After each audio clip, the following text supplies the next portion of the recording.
Hey guys, uh, just had another very deep and profound prayer. So I wanted to share something.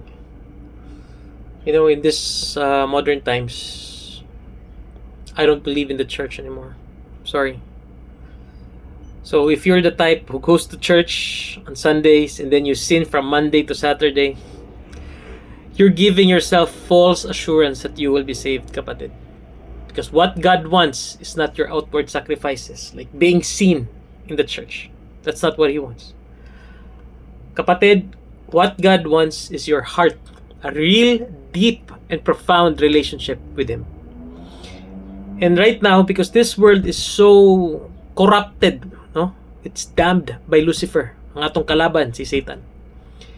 This world is corrupted by Satan, and I don't trust anyone anymore to show me the way how to be saved. No, it's like telling them, like, this is the manual of life, please read it for me and then teach me how.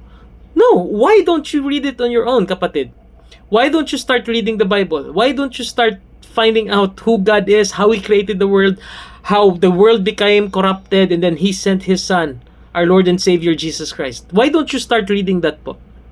And you will slowly begin to understand the meaning of life and why we are here and why we are living like this. Na ay nagasuffer, na nagahilak, na nagagera, na nagasamok. Ang atong utok po usay samok kayo. Ano ba? Start doing your own research, kapatid. Instead of just keep on going to the church na very robotic. Hail Mary for grace, Hail Mary for grace. That's not what even God said in the Bible, kapatid. God said, when you talk to me, don't repeat your words. Talk to me like you're talking to a father.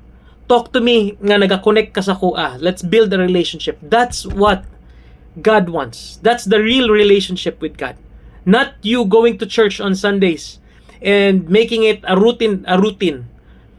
It's like a routine for everyone. Go to church on Sundays and then not listen. Muni-muni, ganyan, lingo dire, hay digto, hay dire, nga para maingon lang nga nakaadtog simbahan. That's not how it works. That's not how it works.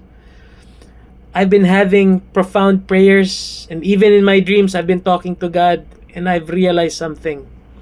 The world today is cursed.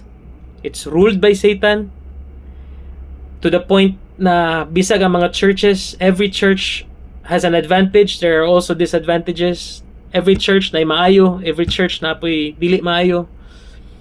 So the best way to really make sure that you're on the right path is to find out first who God is, His name, and then we'll find out who He sent to save us, the Messiah, the Son of God, the one who died on the cross.